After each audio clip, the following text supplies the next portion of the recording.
Are we excited today, Indiana?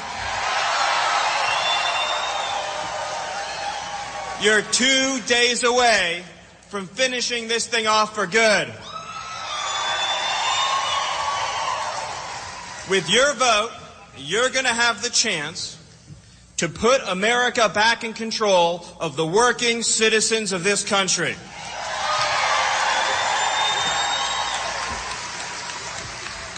In a few minutes, you're going to hear from the man who is going to save the United States of America.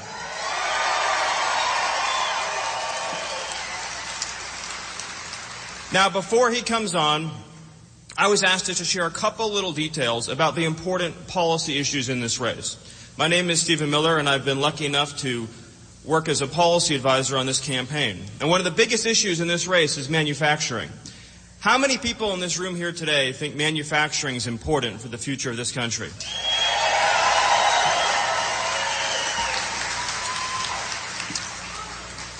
When Donald Trump is president, he's going to bring manufacturing jobs back to the United States of America. Now, the other candidate in this race, who of course has been mathematically eliminated, has just made his vice presidential pick, which is unusual for someone who's been eliminated from the race. I'm told, this is actually breaking news, I'm told this afternoon Ted Cruz is going to announce his picks for cabinet when he becomes the Prime Minister of England. So we all look forward to that. But there's something important we should know about Ted Cruz's pick for vice president. I'm from California, so I saw this firsthand. Miss Fiorina laid off 30,000 workers in the state of California.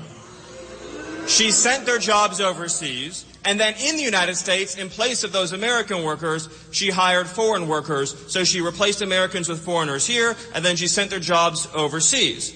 Now, Ted Cruz, on the issue of manufacturing, voted against a bill in the Senate to crack down on Chinese currency cheating. So Ted Cruz favors outsourcing, Carly Fiorina favors outsourcing, so I think we can fairly call it the outsourcing ticket. But you know what we're going to call the Donald Trump ticket?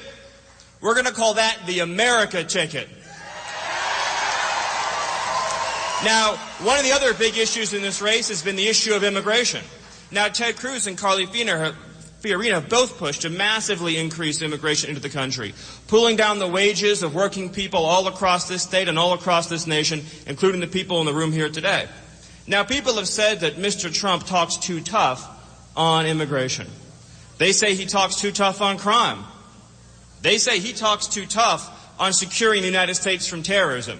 Are the people in this room who think Donald Trump talks too tough? The reality is, I think it's time you had somebody fighting in your corner. I think it's time you had somebody fighting as hard for you as the other side fights for illegal immigrants. I think it's time that you had a champion. I think it's time that America had a champion. All those special interests in Washington, D.C., all the lobbyists, all the politicians who say Donald Trump is talking too tough, well, I have a question for you. Did those same people, those special interests, did they weep any tears when Kate Steinle was murdered? Did they weep any tears when your factory shut down? Did they cry when our open border poured drugs into our communities? You know why? Because they don't care about you. But do you know who does care about you? That's right. Donald J. Trump cares about you. And when you send him to the White House, he's going to fight for all of you. Are you ready to stand behind a man who's going to put jobs and wages for American workers first? Are you ready to stand behind a man who's going to secure this border? Are you ready to stand behind a man who's going to kick the special interests out of Washington, D.C.?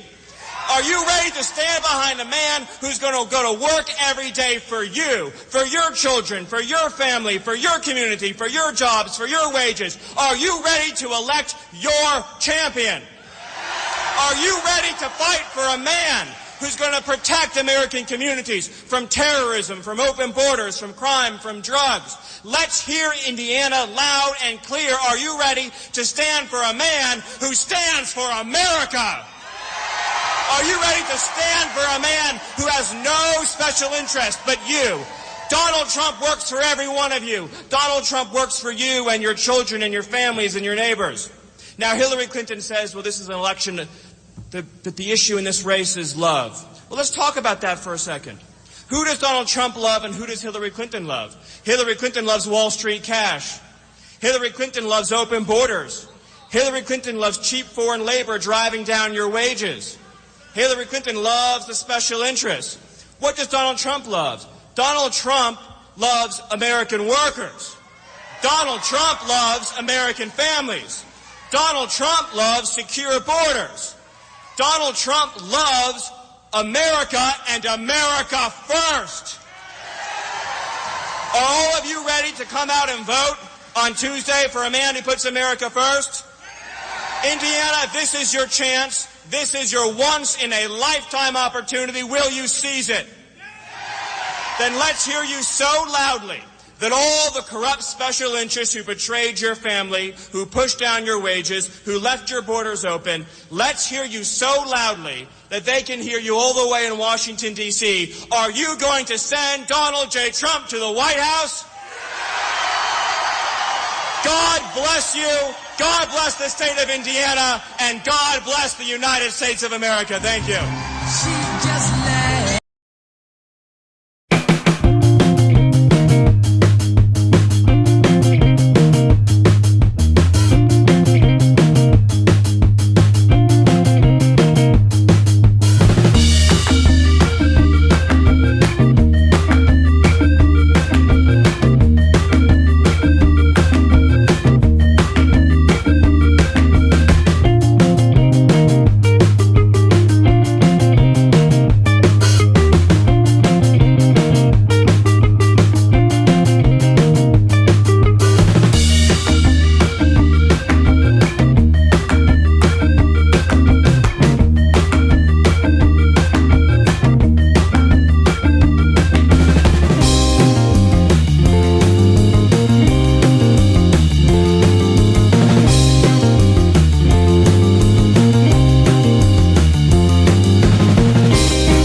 Thank you so much.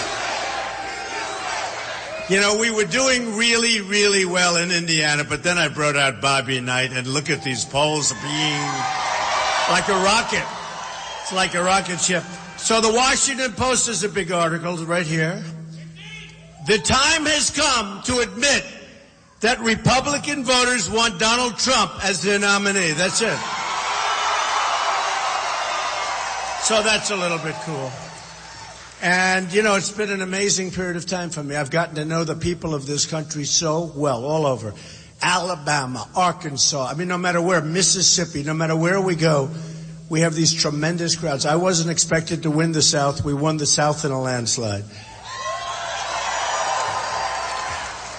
And then they said, well, you know, Massachusetts you can't win. And we won Massachusetts, got almost 50% of the vote with many, many people running.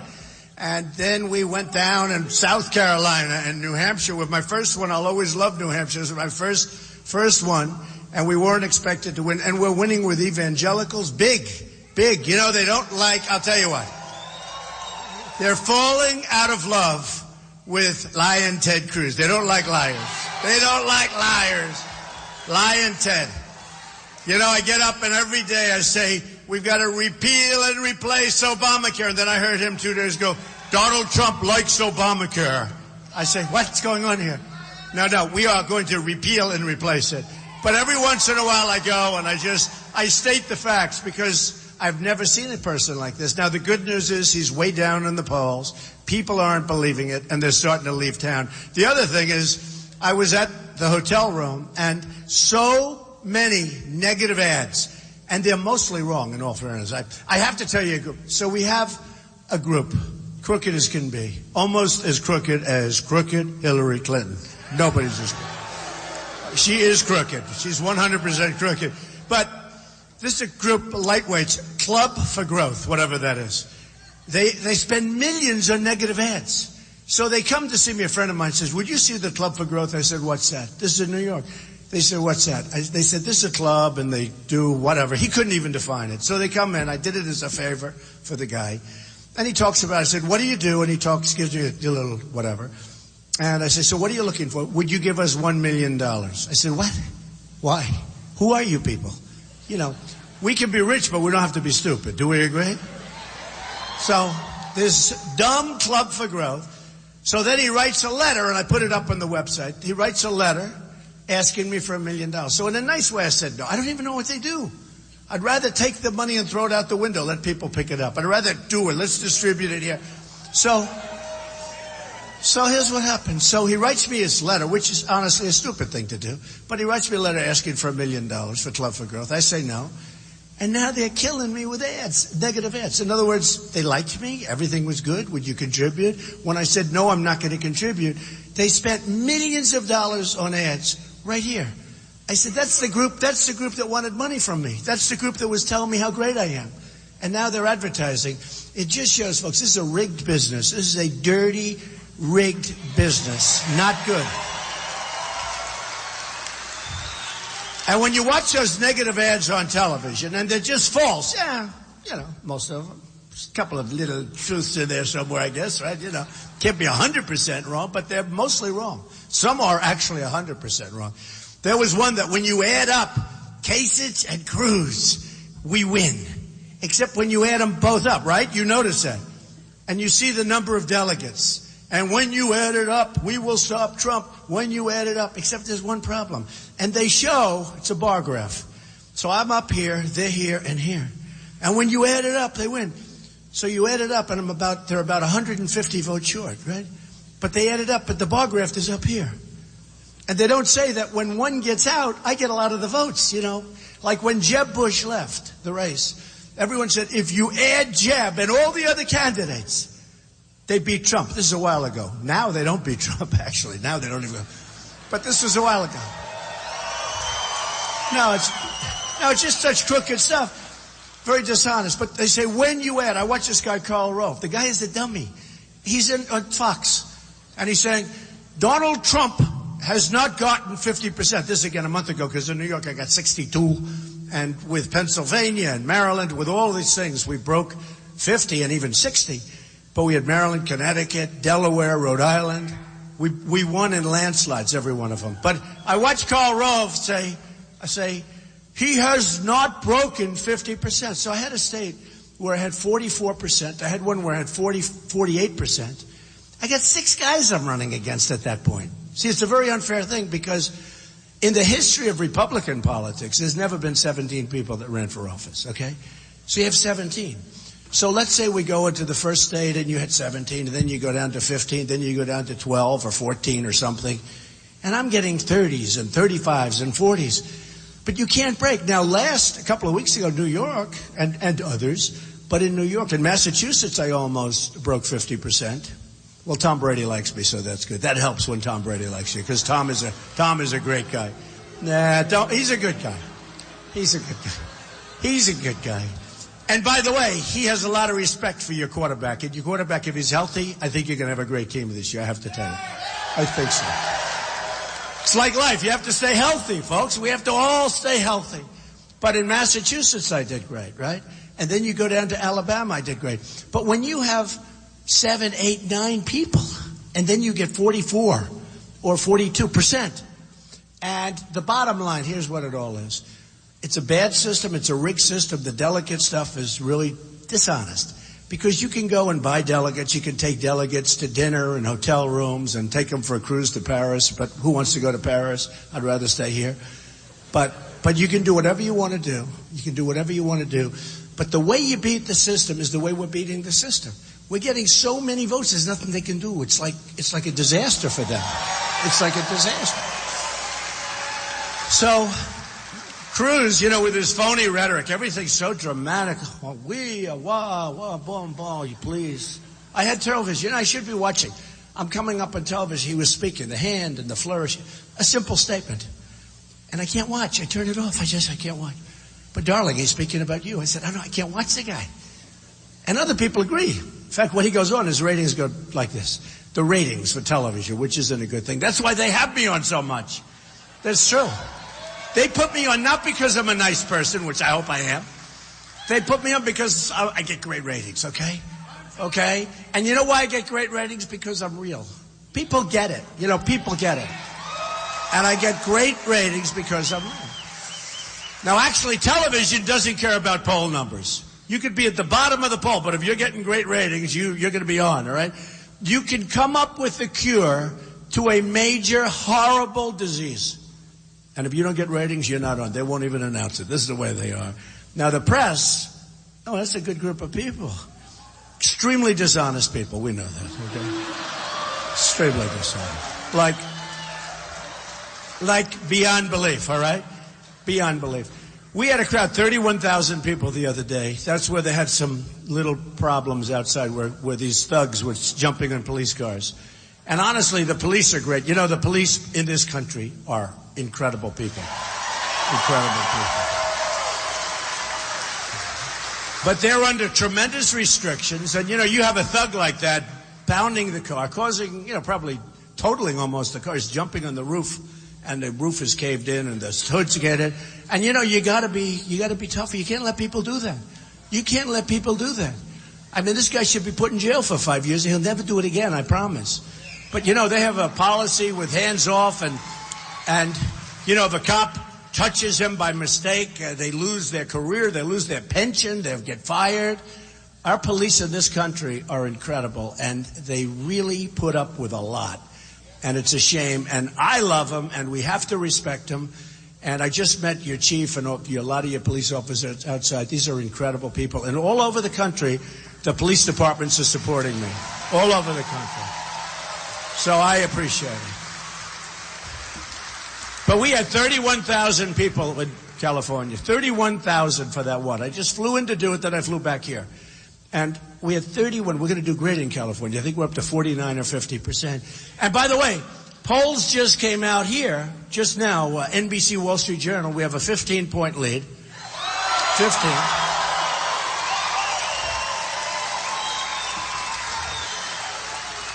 And the CBS poll just came out, and I think we have either the same thing or like even a bigger lead. So we're doing good. But I don't even want to tell you that. I said, I think I'm not going to say it.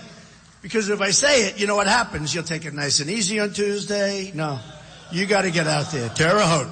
We love Terre Haute. So let's talk about Terre Haute. I'm going to make you a little bit depressed, although I will tell you we're going to bring it all back. I just met your mayor, and he's a great guy. And it's very tough. Where's the mayor? Where is he? Mayor, you're doing a great job. He needs a little help from the federal government, I will say that, right? Like we have to stop devaluation of their currencies, and, we need a little help. I tell about Indianapolis. I've been talking about Carrier from the first day it happened, which was when I saw the cell phone tape of that firing. And I've been talking, nobody else has. Now they're all picking it up. They're all saying, let's talk about Carrier. I've been talking about this thing for like 3 months, 4 months, whenever it is they made that in every speech practically, because it's emblematic of what's happening in the country. And it's emblematic on Terre Haute, the same thing. Let's see, you've lost 1 in 7 jobs, manufacturing jobs since the recession. That's only in 2007. Labor force in the city is nearly 8,000 people smaller today than it was 25 years ago. Don't worry, Mayor, we're bringing it back. Stay in office, don't leave me. We're bringing it back. It's impossible. Local government, you can't compete. When they're moving to places where they make the product, and they do you phony, I study this stuff, I love this stuff, but it's simple devaluation. They devalue their currencies. China does it better than anybody. They're like grand chess masters. We're like checker players, bad ones. They're grand chess masters. And what they do to us is incredible. And what they do to us on free trade. I'm a free trader, but our leaders are so dumb or dishonest, where they're getting all this special interest money. And by the way, I'm self-funding my campaign, so I don't care. I'm doing what's good for you. But you look at China, we have a trade deficit with China of $505 billion. $505 billion this year. $505 billion. And then they say, Mr. Trump is treading on very dangerous territory. We may have a trade war.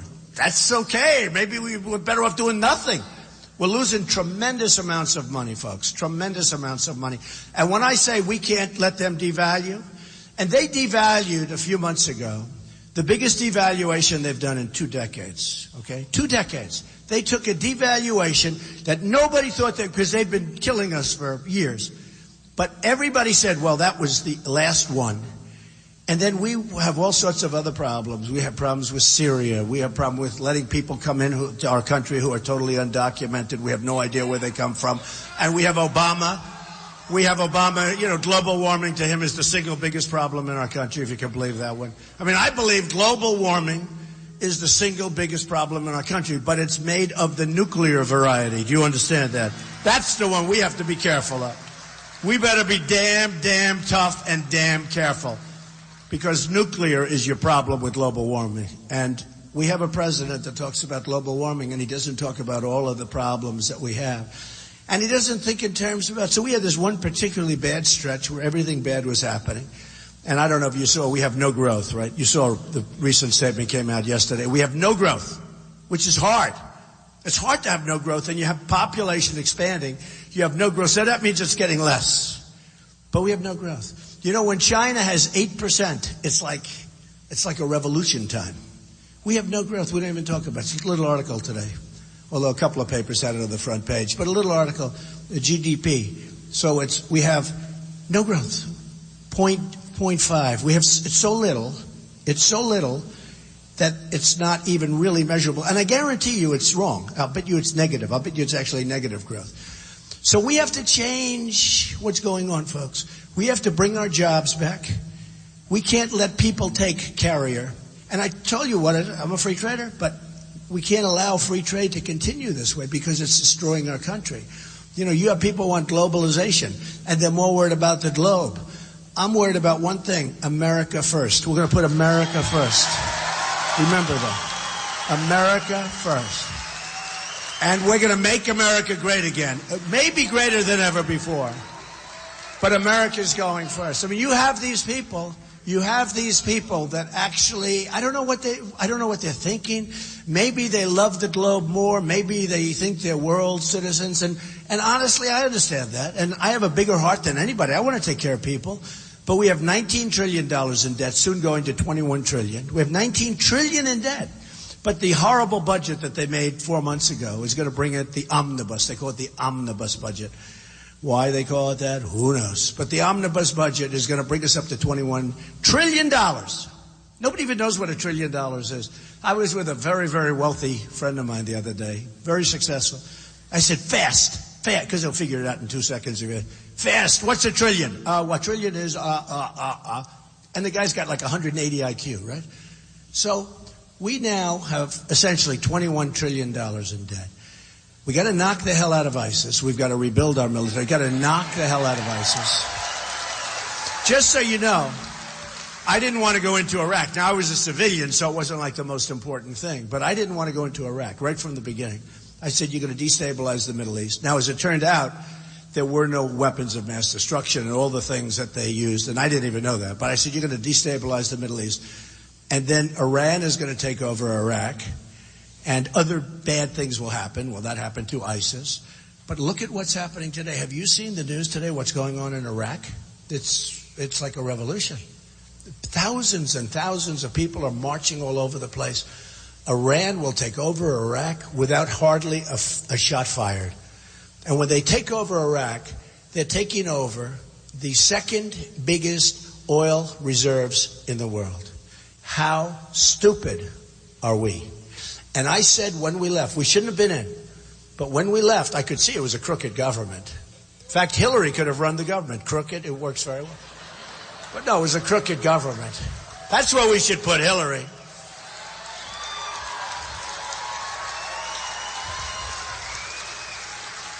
But I said when we left, I said we shouldn't have been there because, you know, for years and years, forever, I mean like forever, Iran and Iraq would fight. But they were of almost identical military power. And nothing would happen. They'd move 10 feet, 10 feet, 10 feet. They'd throw gas. They'd go back. They'd complain. Gas is being thrown. They'd rest for 2 years. Then they'd start fighting. That's what they do. They fight. This took years and years, hundreds of years. It just developed that way, right?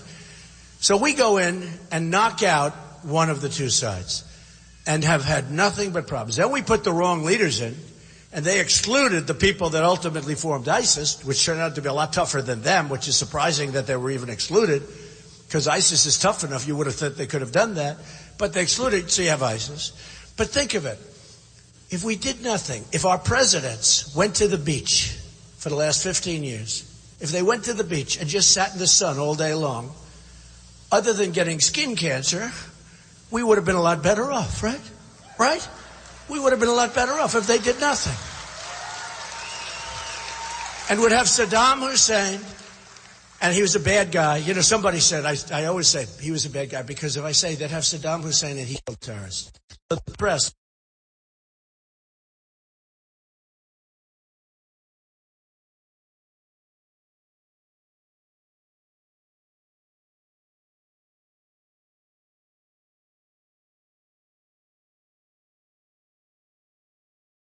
A lot better off if they did nothing.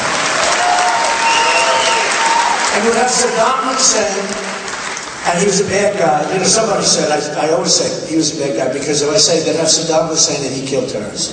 So the press, the very, very crooked years, and then after the trial, they go to jail for 6 months. Donald Trump loves Saddam. Okay, that's what we do. We read them their rights. We read them. Read them their rights, folks. Do you know? Do you have a lawyer? No. If he says yes, and he doesn't have it, we let him go because we violated his rights. I mean, how stupid is our country, okay? In terms of its leadership, in terms of what we're doing, how stupid is our country and our country being run. It's so embarrassing. And that's why I ran. Because like you people, I couldn't take it anymore. I watched these things. I watched the Iran deal.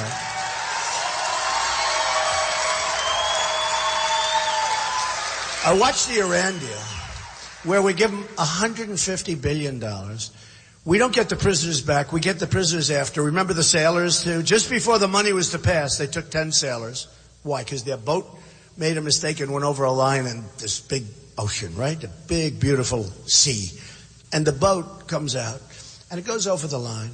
And all of a sudden, our country, and the sailors, but our country is humiliated. And the only reason we got them back, now we would have gotten them back fast if I was president, but that's okay. But the only reason we got them back is they're not stupid, and the payment started for the $150 billion 2 days after they were caught. So they don't want to keep the sailors and say they wanted that money. Think of how strong Iran has become. Think of it. We gave them $150 billion. They got tremendous other concessions. They will have nuclear. They can now buy nuclear. They don't have to develop it. You know, with the money they have now, they can buy nuclear. We give them 150. We want the money spent here, but we have restrictions that they can't spend the money here. So instead of spending for Boeings and, you know, our stuff, and they probably wouldn't do it anyway because they hate us. But instead of spending here, they go to Europe and they buy Airbuses, 118 Airbus airplanes, right? I mean, think of it. We give them the money, and then we have restrictions where they can't spend it in this country. Now, I don't want them here. I don't really want them here. But you know what? I'll take their money. We want jobs in this country. We don't have jobs. We'll take the money. Because the 5% is a phony number set up by presidents and people, politicians, that want everybody to think that we're doing well. We're doing horribly. It's not just for Obama and Obama's number. This is going for a long time. And believe me, if it were really 5%, as much as we talk about the border and we want border security, we will build the wall. Believe me, 100%, we're building the wall. Who is going to pay for the wall? Not even close, folks. A trade deficit with Mexico, $58 billion. The wall's going to cost $10 billion. That's a real easy one. Are there any bad business people here? Because the bad business people would understand. The good business people, it's like automatic. I've had these guys that I debate with. And they come up like a year ago when it first really started, the first debate. A couple of them came up. Don, hey, you know you can't actually build the wall. I said, actually you can. It's real simple. Beautiful precast plank goes up. Got to be beautiful because they'll call it Trump someday maybe. But I said, but nah, we don't want. I don't want a wall with that. I want to build it for a lot of reasons, and believe me, the only one I don't want is that. No, I want it on some beautiful Washington monument, right? Don't we want that? We are going to be so successful as a country, and you will be proud of your president, and you will be proud of your country again. I'm telling you, you will. And a lot of it is really common sense. A lot of it is common sense. For instance, Carrier. So they leave your great state. I love this state. I have so many friends in this state that they're great people. They're amazing people. And that's why I had heard that like a few months ago we were behind. I said, I don't think so. And then a poll came out, we were even. And by the way, another 2 polls just came out. And I'm not even proud of this, but you always hear this stuff about Hillary. I'm even with Hillary Clinton, Rasmussen poll and another. I hate to even say I'm even with her, but I haven't started on her. Remember, I watched this guy, Lindsey Graham. I don't want his info. I watched Lindsey Graham on television this morning. I haven't even started on her. I knocked out 17 people. I mean, the 2 last ones, they're like hanging by their fingertips. They're choking. Don't let me fall. Don't let me fall. Let me choose Carly. Maybe that'll turn it around. But Carly got out. She had 0. When somebody gets out, you had no popularity. It doesn't help, right? And she's a nice woman. Now, if you could say Bobby Knight, that's a different story. Do we agree? Bobby Knight. Now, that's a little different. Bobby. Boy, we went into an arena that was packed, and I brought Bobby out. The place wouldn't stop. They were standing, just like you people are standing. You know what an honor it is? All these places I go, they stand and they have seats. They stand up and they have seats. And I'd say sit down, and they'd sit for about 30 seconds, and then stand there. It's really an honor. So I bring Bobby into this big arena, packed, and the place went crazy, okay? And Bobby, in case you haven't heard, first of all, he's a very smart guy, okay? I got to say that. But Bobby's slightly on the tough side, would you say, right? Slightly. The people love him. The people love him. And his record here, he won the 3 championships, he won the Olympics, he won the Pan Am Games, he won 900 games. And the people, when they saw Bobby Knight, they went totally crazy. And then he endorsed me totally. And he's actually, I think he's coming back tomorrow. He wants to go and campaign. He's loving it. But he's like this fantastic. He's a fantastic guy. But that's what you call somebody that matters. That's what you call, especially for the people of Indiana. But you know what I'm surprised with Bobby? Long outside of Indiana, because we're seeing polls all over the place, he was on network television. He was all over. They covered him because he's respected far beyond the borders of Indiana. So it's a great thing. So we have Bobby, and we have some other people that are coming out too. Plus we've had some great ones. Ben Carson, Dr. Ben Carson, Chris Christie, Sarah Palin has been great. Jerry Falwell Jr. from Liberty University has been amazing. I mean, we've had such incredible endorsements. How about Joe? How about Sheriff Joe from Arizona, right? Right? How about this? How about, they've never done this before in the history of the organization, 16,500 Border Patrol agents endorsed Trump. They've never endorsed anybody, ever. Which really tells you a little bit what's going on. So I have to say, so the numbers are, look, not great. The mayor is doing great, but Mayor, you're going to have, the next time I come back here, we'll come as president. And instead of being down 30, down 40%, because it's everywhere, all over the country, I go and I have statisticians. And I'd go to Buffalo, New York, and I'd go to all these different places, right? Syracuse, and then I go down to Pittsburgh, and I've been everywhere. It's an amazing country. But the numbers are terrible. It's like I have these people, and they're just people that give you the numbers from the books, done by the federal government. And how you doing? Down 49%, down this, down that. Manufacturing, 40% of the manufacturing is left. NAFTA has left, NAFTA. Now, NAFTA was approved by Kasich. Kasich voted for it when he was in Congress. He was the final vote. He voted for NAFTA. NAFTA has destroyed every place that it's touched.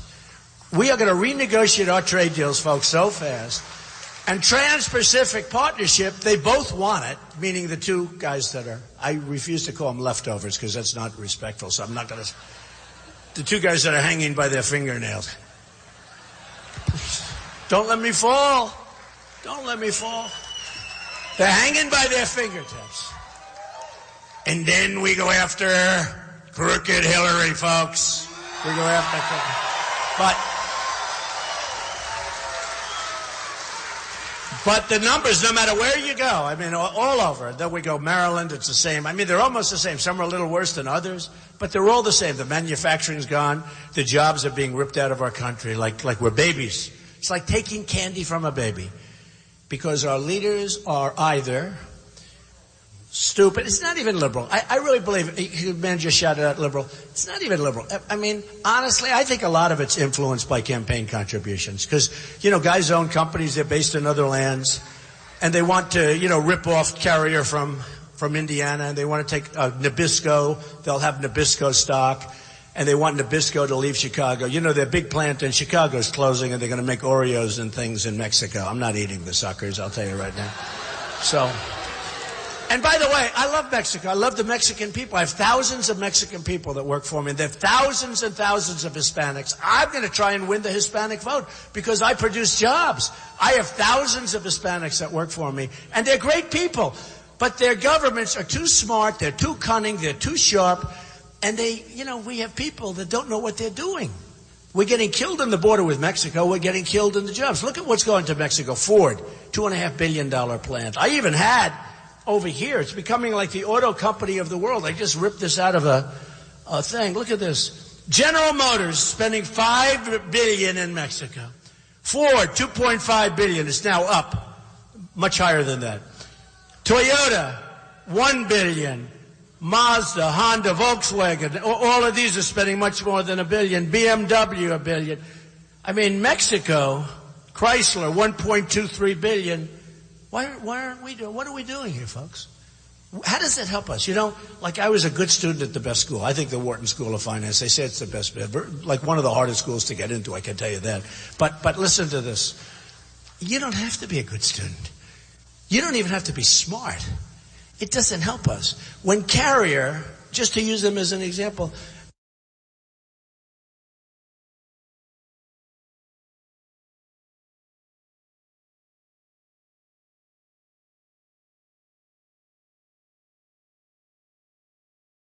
I had like an upper mid-level management guy making the announcement. And I'm glad somebody got it on tape because I think nobody would have really... I've been using this. I've been talking about it. Little did I know that, frankly, talking about it is good because Indiana is going to be such an important state. And by the way, you are so important. You got to get out and vote on Tuesday. I promise I won't let you down. These politicians are going to let you down. Lion Ted will let you down. Lion Ted will let you down. It's all a big lie. But by the way, how about the deal they made? A guy that's been doing this for 9 months is killing us. So he goes and he says, listen, this guy's killing us. He calls up Kasich. Now, these guys have been politicians all their lives. Ted Cruz has been in politics and everything all his life. You know, he's been in government. And Kasich, I mean, he approved NAFTA many, many years ago. I vote for NAFTA. I think it's a great thing. Okay. In the meantime, they've emptied out. You got to see New England. When I went up to New England, the empty factories and plants is horrible. It's a horrible thing to see, but no matter where you go. So he votes. So I've been doing this for 9 months, right? And we're killing everybody. Now I have 17 guys. I have this guy, Lindsey Graham, who honestly, and I don't want his endorsement or anything, who cares? I mean, I was at 38 in South Carolina, where he's a senator. He was at 1. How would you like to be the senator from South Carolina 1? Trump is at 38. And he had the endorsement of the governor. But I had the endorsement of the lieutenant governor, who was a great guy. And I have to tell you, when the votes came in, that was going to be a Cruz state. When the votes came in, I won in a landslide, and I won with evangelicals and women and everything. And while I'm at it, in New York and all these states that I won, these big, big states, New York, Pennsylvania, Maryland, I won with women. I won with women big. I beat them badly. I won with women. Because you know what? Women want to see a strong country. Women want to see a strong military. Women want to see strong borders. And on top of that, nobody will be better to women and nobody will be better to women's health issues, a big thing, than Donald Trump. That I can tell you, okay? Nobody. Nobody. So here's what happens, which is really a classic. This morning, I guess, and I don't want to say, but Heidi Cruz, who's a very nice woman, said, my husband was an immigrant. Oh, became a big story. Because I've been saying that. I said he's an immigrant, therefore he can't run for president. But she said, my husband was an immigrant. Oh, now I guess that's in front of a group of people, but it's on tape, so I've been saying that. Now, I don't want to cause any problems, and it's not going to matter because he's not going to win anyway. But you know, if he ever got in, first of all, he'd be terrible. Everybody hates the guy. I've never seen anything like it. Well, he's lying. Lying Ted, right? After we win, we got to get that name off his, who wants to go around with that name? Lyin with a little apostrophe. Bing. Lyin. Lying Ted Cruz. He's a liar, I'll tell you. But we got to get, after we win, we've got to get that off him. Because I was in California 2 days ago. 31,000 people. And I said, Senator Ted Cruz is wrong. And I went on to, and as soon as I said Senator Ted Cruz, the entire place erupted simultaneously, Lyin' Ted. And they chanted for 3 minutes, Lyin' Ted. I had to calm him down, relax. So you can imagine he's walking in the beautiful halls of, after this is over, because he doesn't go too much, frankly. Well, he doesn't get anything done. The guy can't get along with anybody. The man he respected most in the United States Senate is Senator Jeff Sessions from Alabama. And he talked about Senator Sessions, Senator Sessions. Senator Sessions a month ago endorsed me. Okay? Even I was surprised at that. But he thinks Senator Sessions is a great man and a great senator. And he wants what's right for the country. He likes that. He actually he's probably the only one that says that. People hate this guy. And the truth is, you can't have, he filibusters. So he's out there for a day, talking and reading all sorts of passages. In other words, he's filibustering. We all know what that means. He's delaying. And I just see these senators that have been there for many years and, hey, Jim, when's this clown going to get off the stage so we can get back to doing something, okay? Whether they do something or not. But it's just a waste. This guy hasn't passed one piece of major legislation, hasn't done anything. It's all talk, no action. It's politicians generally. It's all talk, no action. So we have a chance to do something. We are going to, and a lot of it's common sense. I met a friend of mine from Indiana outside. He came over, and he's a great guy, and he's in here someplace, wherever you are. Is Steve here? Steve? Well, doesn't matter. I know he's here someplace. He's rich and shy. He said, how do you do this, Donald? I said, I don't know. I actually said to him, and I say it to a lot of people ask me, a lot of very successful people. Carl Icahn endorsed me. A lot of people endorsed me, the biggest business people. And they say, how do you do this when I stand in front of a room? We have now 6,000 people standing outside. We have speakers outside. This place is packed, a record. But we have 6,000 people outside.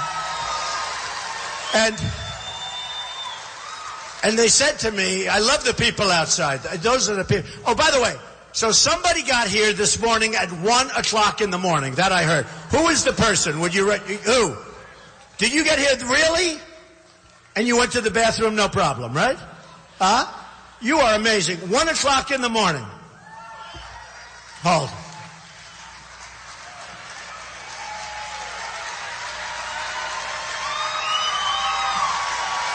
No, it's true. I'll never forget. This began, and really in Iowa, where, frankly, we should have won. A lot of bad things happened. A lot of bad things happened, where Cruz said, Dr. Carson has left the race during the vote. And Ben didn't leave the race. He was doing great. And they took the votes, but we should have won. But that's okay. We won't even mention it. But during New Hampshire, the following week, I won in a landslide. And people came up to me, and they'd been there. They were there from early in the morning. I made a speech. It was like really freezing. I mean, it was seriously cold. And they were there. The speech started at 7:30. They were there from like 5 in the morning. And I say, man, they make them awfully strong up here, right? Either that or your clothing is unbelievable. But they waited, and that's when, and then the people, the people, I shouldn't say, Karl Rove, total moron, that say, I don't think that they will come out and vote. Yes, I agree. Karl Rove. Yes, I agree that he has tremendous crowds, but I don't think they'll vote for him. So I say to myself, oh, wait a minute. They're here from 5 in the morning and it's like 0 degrees out and windy. And they wait all day long. They get in at 7. And they sit and we listen and we all love each other. And then a number of weeks later we have an election. Now, the election takes like 2 minutes. You walk in, you vote, you walk out. And I said to myself, would somebody that waited for like 12 hours and more and goes in and has a great time, because we have a great time with a bad subject, because our country's going to hell. So the subject matter is lousy. But it's also very positive. Make America great again, One of the writers said it's a very negative theme. I said, no, you're wrong. It's a very positive thing, because we're going to turn it around. So it's very positive.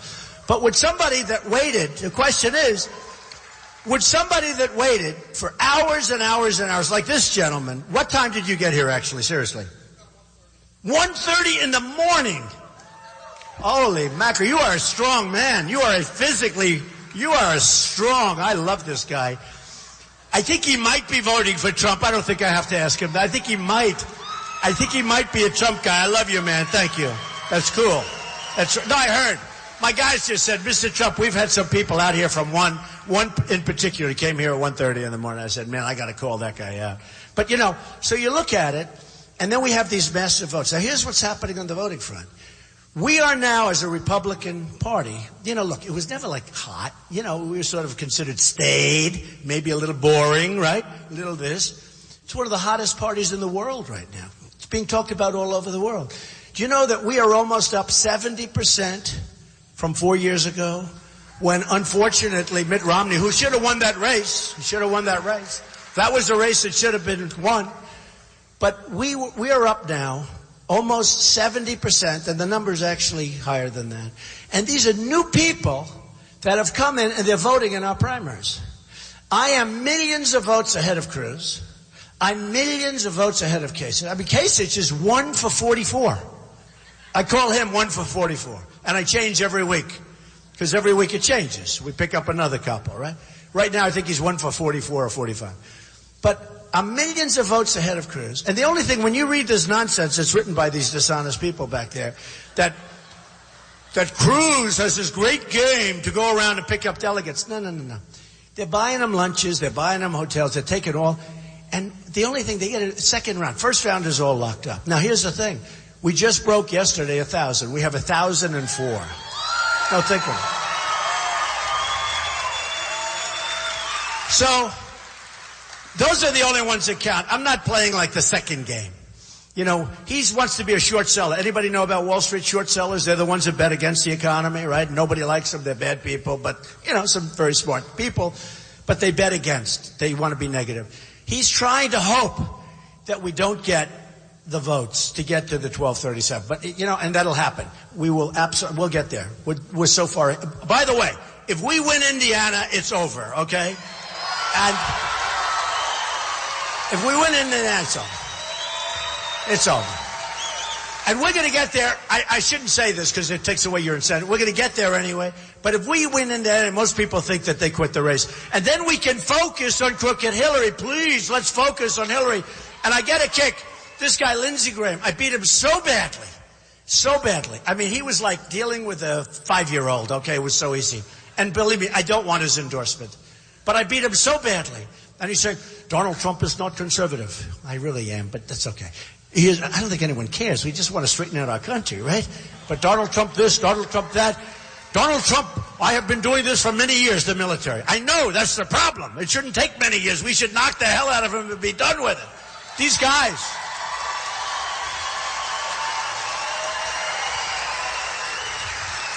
And then I beat him so badly. And then what did he do? I think he went to maybe Marco, and then he went to Bush, and then he went to everybody. And now there's only me left. And they put him on Face the Nation. And John Dickerson, a very good guy, doesn't confront him.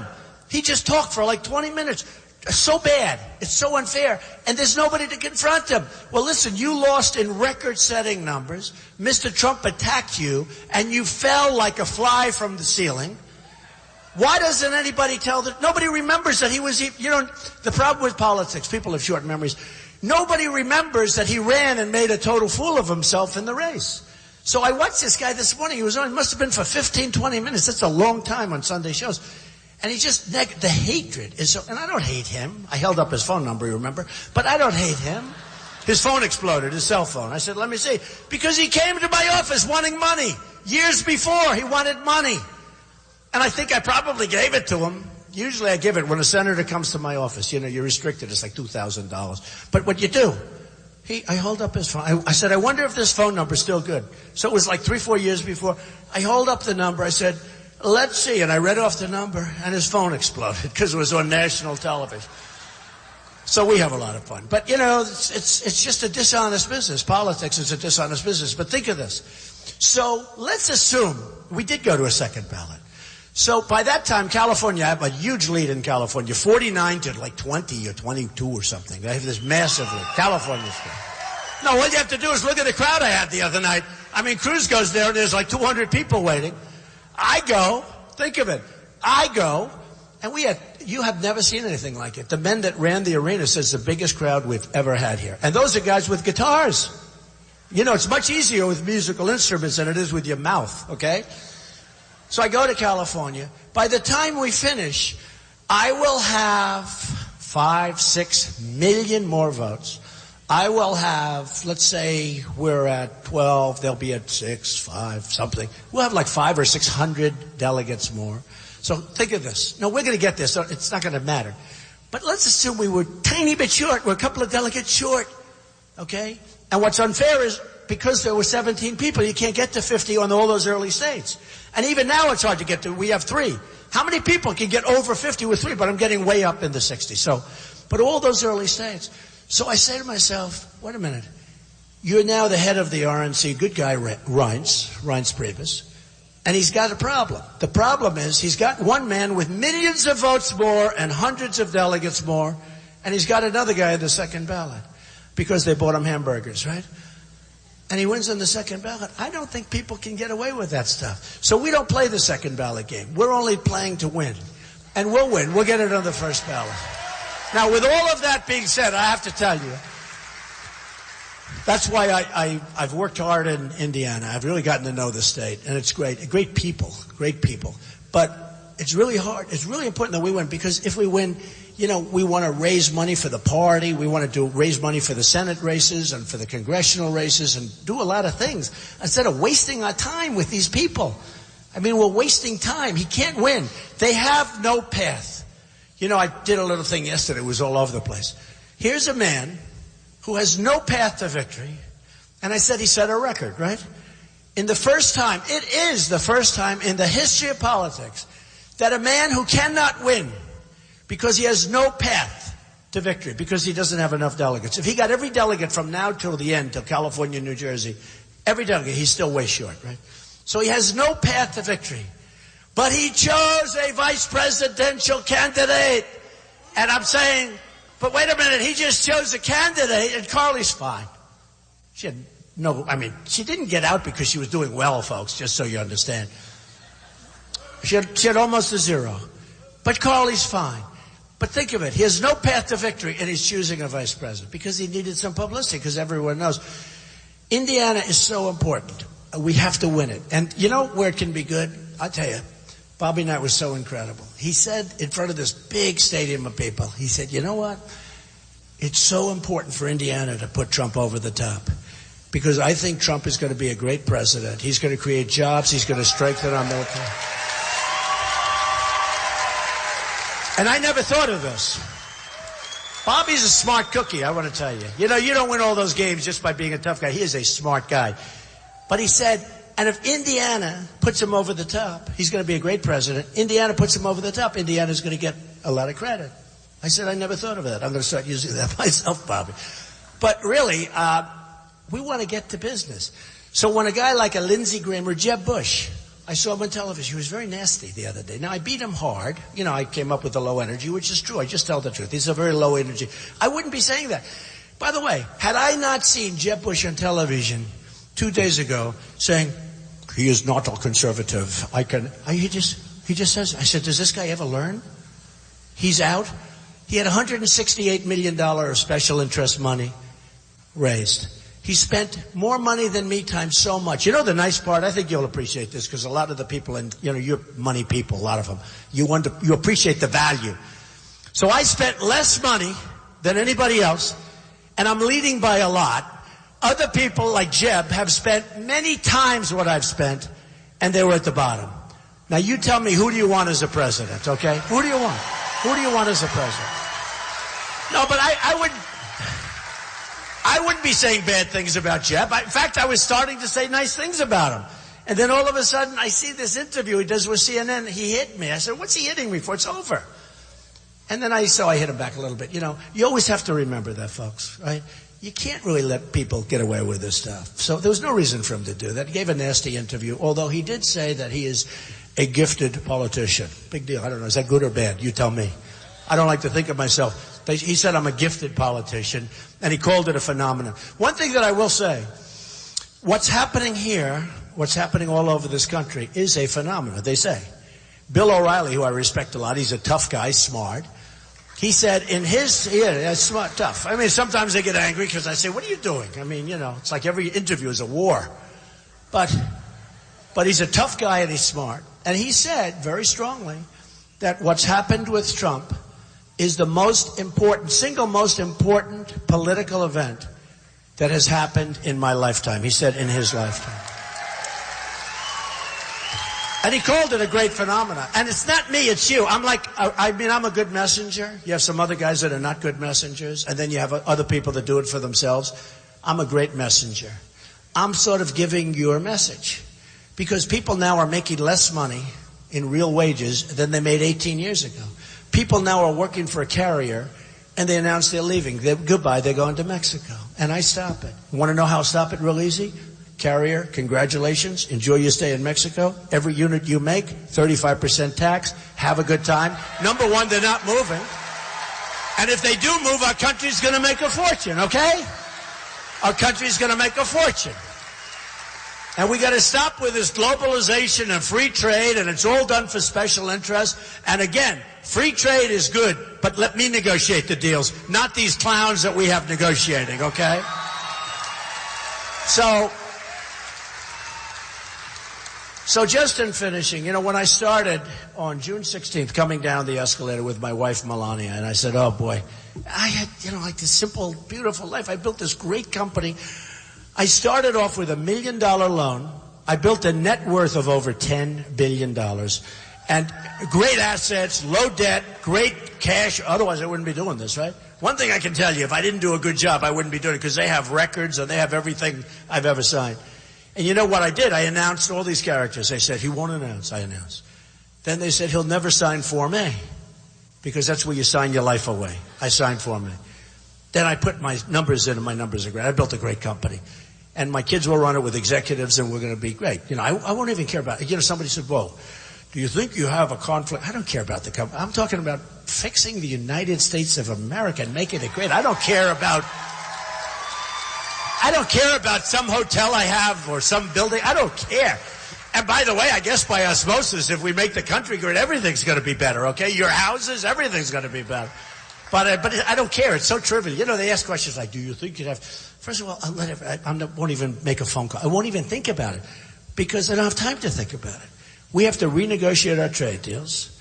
We have to strengthen our borders, make them incredible. We have to stop drugs from pouring into our country, including Indiana, but including New Hampshire, where they have a massive problem. That's where I really got aware of it.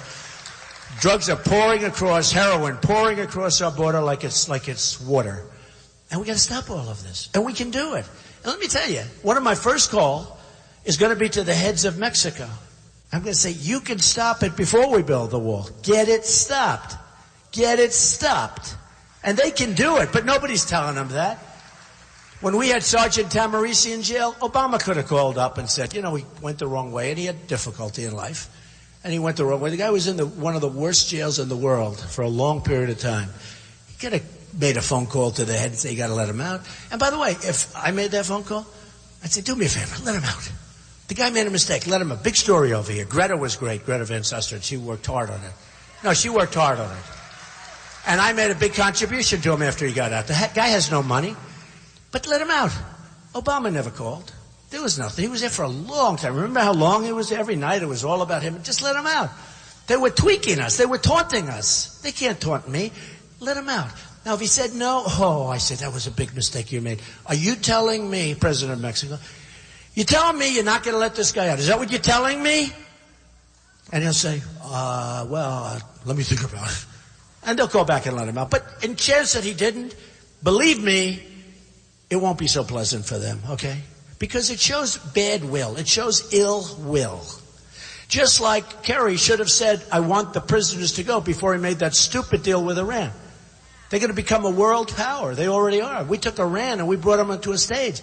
Now it's Iran, Iraq. They're going to take Yemen. And after they have Yemen, they don't want Yemen. That's a massive border along Saudi Arabia. They want the Saudi oil. Think of it. We protect Saudi Arabia. We get peanuts.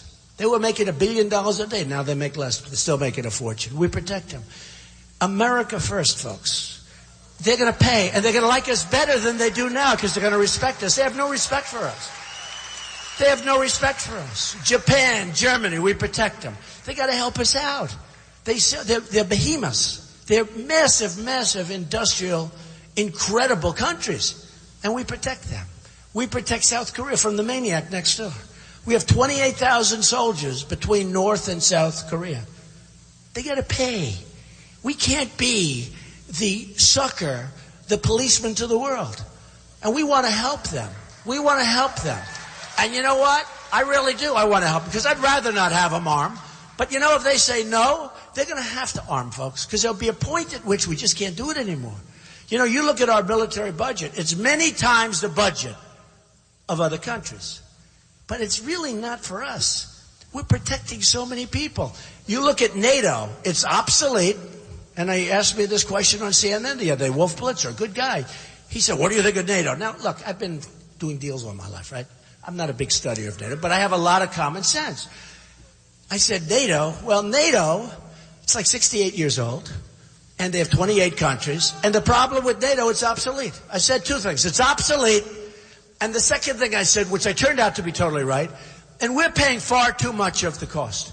Turned out I was right on both. It's obsolete. And a lot of the guys that study NATO, they thought my answer was ridiculous. About 3 days later, they say, you know, Trump's actually right. Sometimes people are so close to something that they can't see the forest for the trees, right? The forest for the trees. Same thing with the United Nations. I don't want to speak badly. I built one of the great buildings in the history of New York, actually, right opposite the United Nations. But we pay so much. When do you see the United Nations going in and making a deal? You don't even hear the name anymore. Why isn't the United Nations making deals? Why aren't they working with Israel and the Palestinians, as an example? Why aren't, which is probably the all-time hard deal to make. I'm going to try and make that deal just because, man, would that be a beauty. You know, if you like deals, I like deals. I do deals. But that would be great. Very hard. A lot of my Jewish friends say you'll never be able to make the deal because there's so many years of hatred, especially on the other side. You know, they grow up as young children hating Israel. I think the deal can be made. But we got to be smart.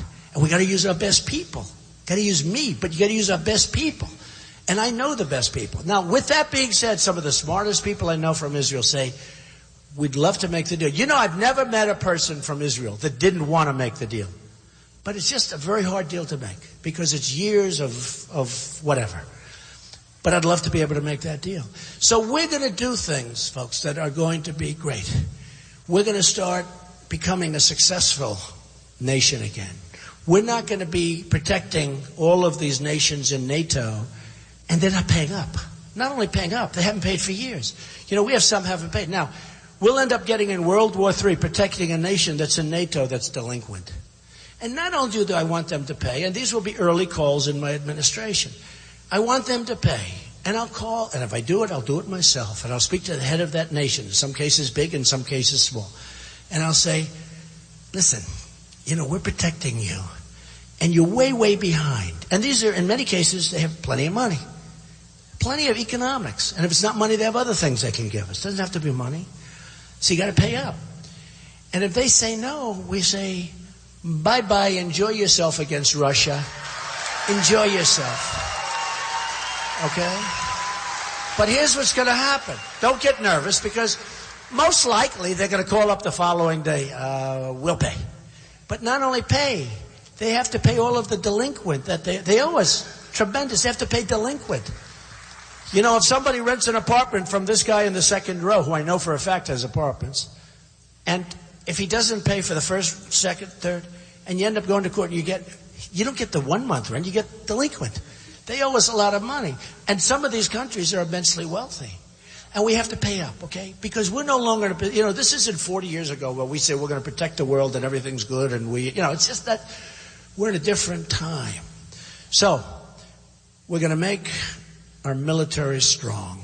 We're going to take care of our vets. Our vets are being treated horribly. We're going to end Obamacare. We're going to repeal it and replace it with... There are so many options. So good. So much less expensive and better. We're going to end Common Core. We're bringing our education local. We're bringing our education local. So important. We're going to have strong borders. We're going to make great trade deals. We're going to bring jobs back to Indiana and every other place in our country.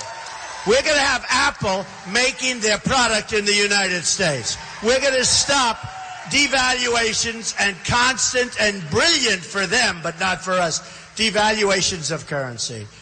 And the bottom line, folks, you're going to leave here. Hopefully you're going to love it, and we've all loved it today. I know the guy. Was it worth $130 in the morning? He said, even more than that. I love you, okay? I got to see this guy. I got to see this guy. But a lot of people were here then. So look, we don't win anymore. We're going to start winning again. And you're going to go and vote on Tuesday. And hopefully bring your friends, go vote. And the more we get, we have a movement. It's a movement going on. They're writing about it. They're talking about it. Everybody's talking about it. When O'Reilly will say, he didn't say one of the. I mean, he said the greatest single political event that he's had in his lifetime. That's a big statement. And other people have seen, they talk about in the history of our country, they've never seen this. Look, and every room is that way. And honestly, some of these other candidates come, they could never use this place because it's big. And it's not big enough because you have thousands outside. But they'll come and take a little conference room, but they can't fill it, okay? What's going on is amazing, but we have to keep it. The more we can win by in Indiana is so important. But the more we can win by, it's a mandate. It's a mandate, a really important mandate. It's a mandate for change, but not Obama change, real change. It's a mandate for genius. It's a mandate for cutting costs, but living better. I mean, the fat, the waste, the fraud, the abuse that we have in our budgets are horrible. And they're there in many cases because these senators have friends and these companies are making a fortune. And that's not going to happen with me. We're going to get our country straightened out in a positive way. So you're going to vote on Tuesday. And I promise you, folks, we are going to start winning again. We're going to win with our military. And you know what? And I say it because I told you before, I didn't want to go into Iraq. I was the one person. Hillary wanted to go into Iraq. She got bad judgment. Bernie Sanders said Hillary Clinton has bad judgment. And she said she's not qualified. I'm going to use it because Bernie Sanders said, the only thing I like that he said, actually, although he also knows we're being ripped off in trade, but he can't do anything about it, I can. But Bernie Sanders said she has bad judgment. And they went nuts. They said, don't say that. They'll use that as a soundbite. Guess what? Too late. She's got bad judgment. But we're going to start winning again. We're going to win with our military. We're going to knock the hell out of ISIS. You have to do that. That's like medieval times. I don't want to do it. We have to do it. We are going to start winning on every front. We're going to win so much that you're going to say, please, Mr. President, this is getting ridiculous. We're just winning too much. This isn't even fun anymore. And I'm going to say, I'm sorry. We've had many, many decades of only losses. We're going to win for a long time. We're going to make America great again. I love you, Indiana. Get out and vote on Tuesday. Thank you. Thank you, everybody.